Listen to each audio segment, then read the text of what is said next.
Welcome back to the second part of our Ed Goose Wakeford mock draft. I'm Daniel Ed Goose. Joining me once again is...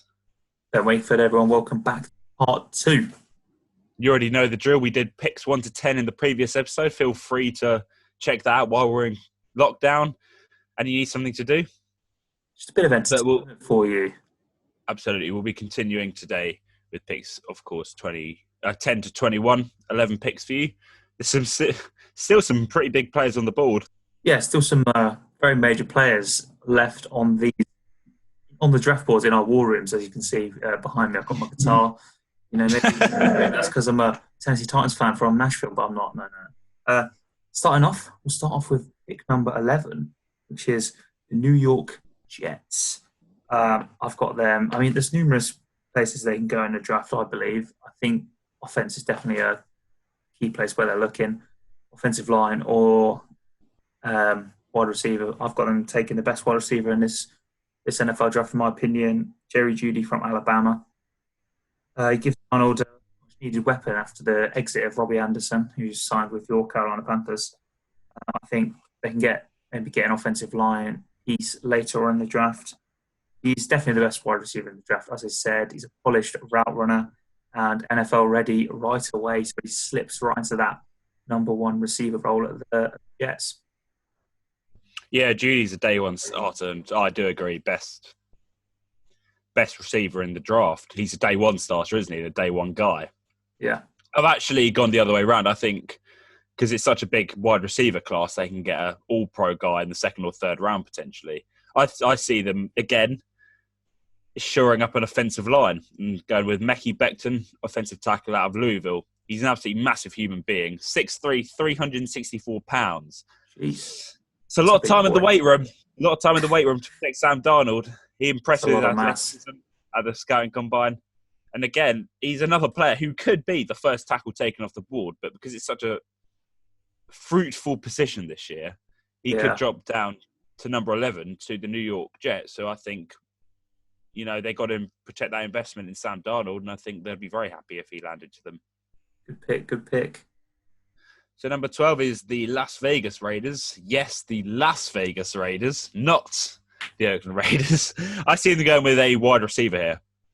Oh. John Gruden loves a flashy guy. They need a number one receiver on the outside for Carr going to the new city, and they need somebody who's flashy. I see them in this situation going with the man you just took, Jerry Jeudy, wide receiver, Alabama. Elite explosiveness and flexibilities. Technique matches his athletic traits. Not much more needs to be said that you haven't already said. Yeah, I've got them going different direction on defense. We've got a bit of different opinions going on at the moment. I've got them taking Javon Kinlaw, defensive line from South Carolina. Good size for like a 3-4 defensive end. Good piece to fit into that. Raiders D-line, which has not been great ever since losing Khalil Mack, so fit him in there straight away. And then later on in the draft, they can wide receiver, as you said, or in that second or third round area. Javon Kinlaw short of the defense, and I think that'll be a good fit for them.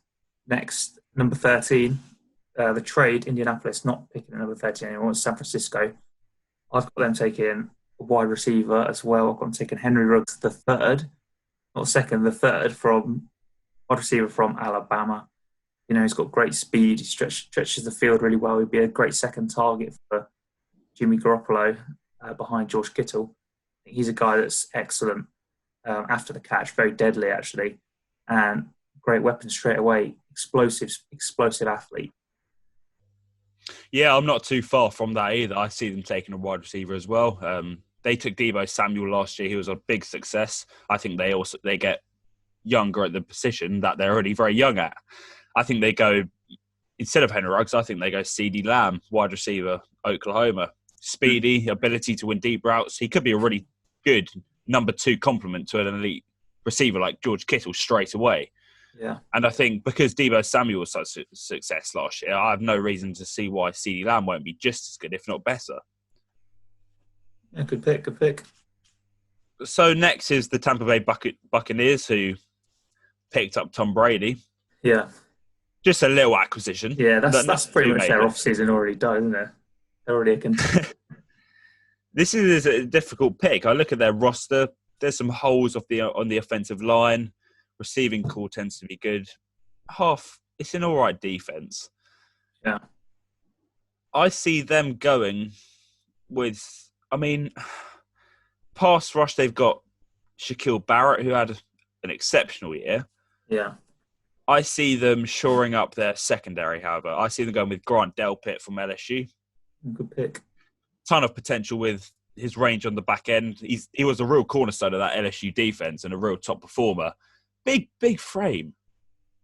And he can play either of the safety positions. I think, Tom Brady's got enough compliments on offense that he wouldn't mind a defensive player getting picked, and that secondary in Tampa isn't great. No, it's not. A good pick, mate. Good pick. I've got Delpit more as a second round guy, really, for me. But I've got them shoring up the offensive line. Their new investment, Tom Brady.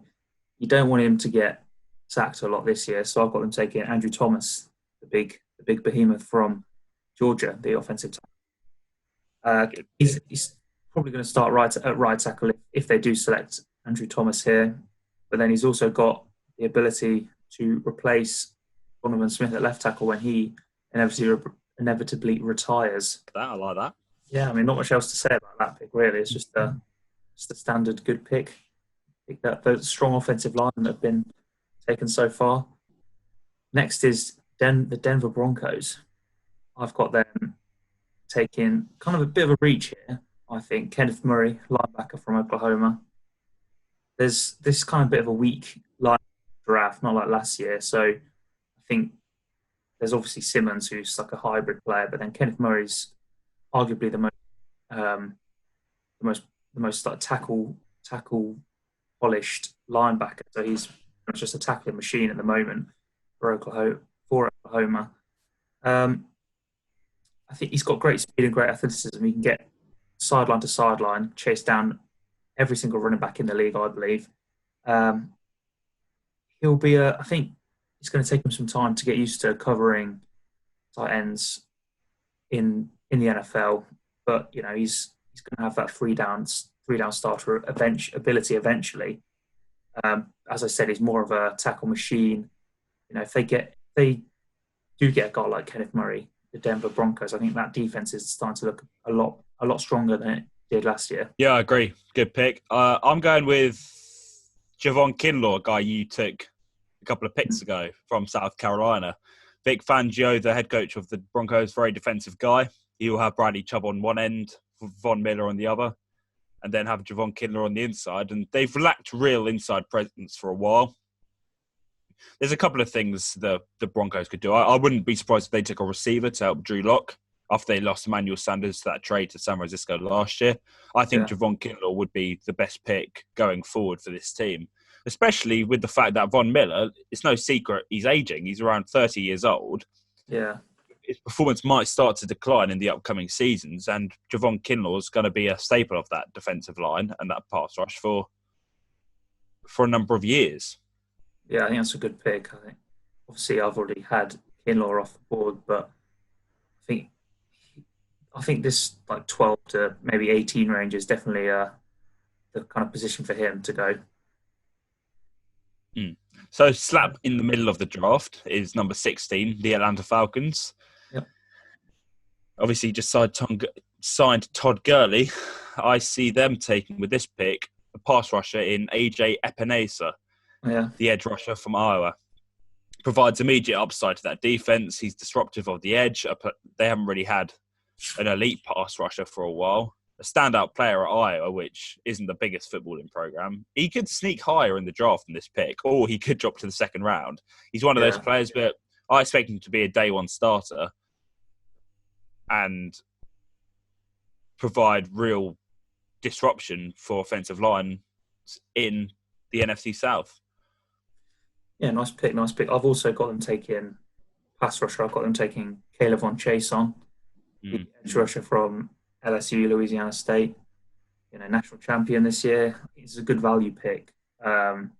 His speed, athleticism, and size is all just an instant upgrade over what they have in the minute in terms of the pass rushing department and just in defense. I think their defense is pretty lackluster at the minute anyway. He's a guy that can pull three downs in terms of playing on the edge in a 3-4 system. In my opinion, anyway, I think he's good against the run, but also can get to the quarterback and get some sacks for the Falcons. Yeah, that's a good pick. I was sort of throwing it up between K'Lavon Chaisson and Epenesa because they need a pass rush. Yeah, I think so. Especially quite desperately. Especially in the division now with the quarterbacks that everyone else has. Absolutely. So next is the Dallas Cowboys, America's team. I've got them going because of losing Byron Jones. I've got them taking Trayvon Diggs, cornerback from Alabama. I think we said in the last video there's a bit of a drop-off from the top two cornerbacks in this draft. There's a bit of a drop-off to the next guy, but Trayvon Diggs is one of those next guys up. He's 6'1", 5 pounds, good size, and speed to match that kind of size. He's also quite raw, so probably going to need some time to develop.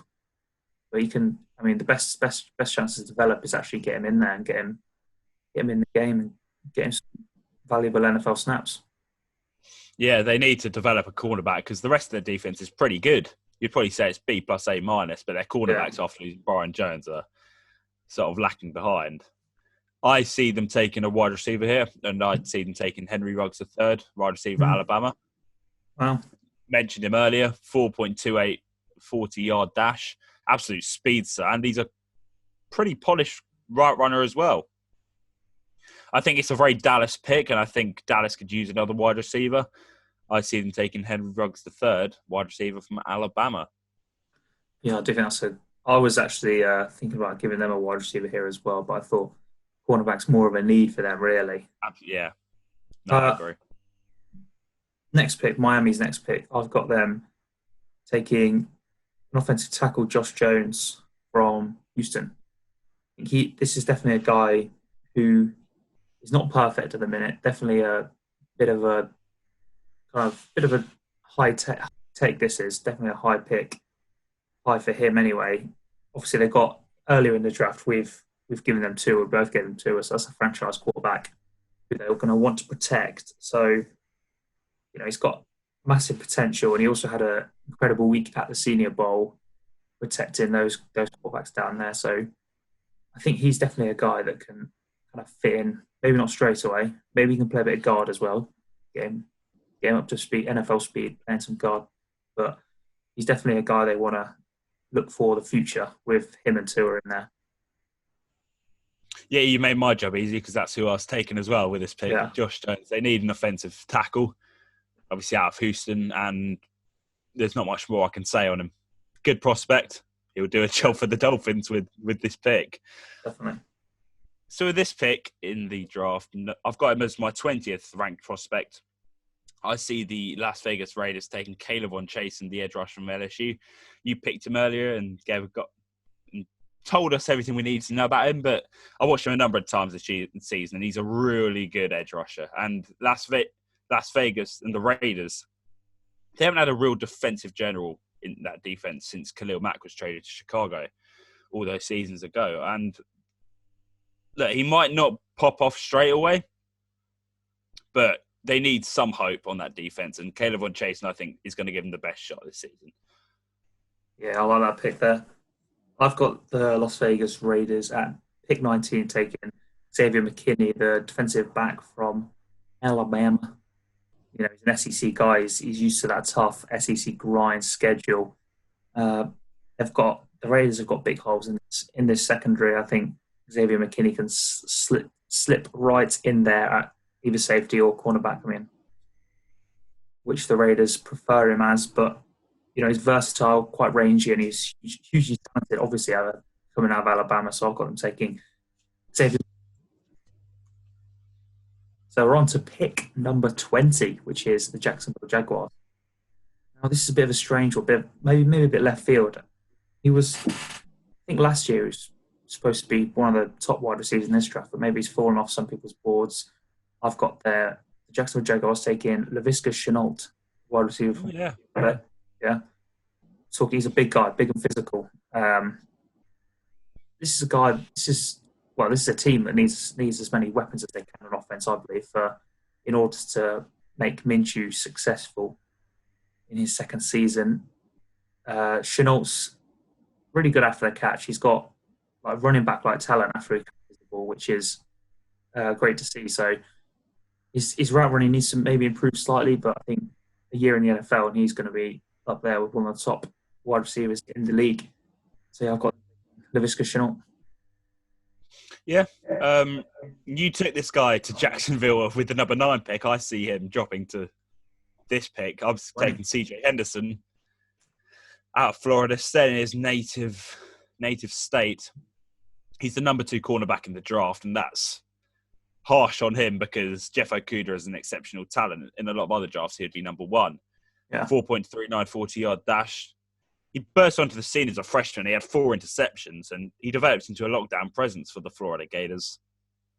I see CJ Henderson staying in state, and I think he would be a really good fit for a team that's just lost AJ Boye and traded away Jalen Ramsey. Yeah, nice pick. I like that. I don't see him falling that far, maybe though. It's all about team needs, though, isn't it? He's true. Better than he should be higher picked than this, but a lot of teams need offensive line, a lot of teams need receiver, and those areas are going to be addressed early on when in other drafts they wouldn't be. True. So with this pick, I see the Eagles adding a wide receiver to their already stacked wide receiver core. I see them taking. It's a toss-up between 2 wide receivers who I really like, but I'm going to go T. Higgins from Clemson. He uses his body control to make plays away from his frame and fix accuracy issues that quarterbacks could have, although Carson Wentz is a pretty accurate quarterback. He's 6'3", 6'9" wingspan. I think the Eagles would do really well to pick up T. Higgins at this spot. Yeah, very nice pick. Very nice pick. I've also gone wide receiver, but I've gone with someone slightly different. I've gone with Denzel Mims, the wide receiver from Baylor. I thought he had an exceptional combine with his on-field drills. He looked very, very slick and really good at running those certain routes. He's got speed. I think he's not electric speed, but he's got enough speed. Top of the range athleticism. I think his athleticism is starts realistically, and I think he's a good fit in that. Another solid weapon for Carson Wentz, and I think this Eagles team will go on to probably winning that NFC East once again. Yeah, if they add to that already stacked position, I don't see who's going to stop them. Yeah, and they've also got a very good defense as well. Absolutely. Like I said, there's a lot of about this roster, and adding the wide receivers we picked will help them massively. So this has been picks 11 to 21 of the Ed Goose Wakeford Sportscast mock draft. That was a handful to say. We hope you've enjoyed. The next episode with picks 22 to 32 will be out shortly with some interesting picks, I'm sure. I mean, we tend to have different views on a lot of things in this draft. Yeah. It's not been as straightforward as I expected. Especially after picks 1 to 5, I think those are quite certain, but then the rest of them is kind of like up for... It's an absolute toss-up. Yeah. Too many needs and too many top quality players, day one starters, could impact this draft. We hope you've enjoyed. We'll catch you next time with the next episode. Stay safe, stay inside. This has been the Ed Goose Wakeford Sportscast. Thank you very much for watching. Thank you everyone for watching. Goodbye.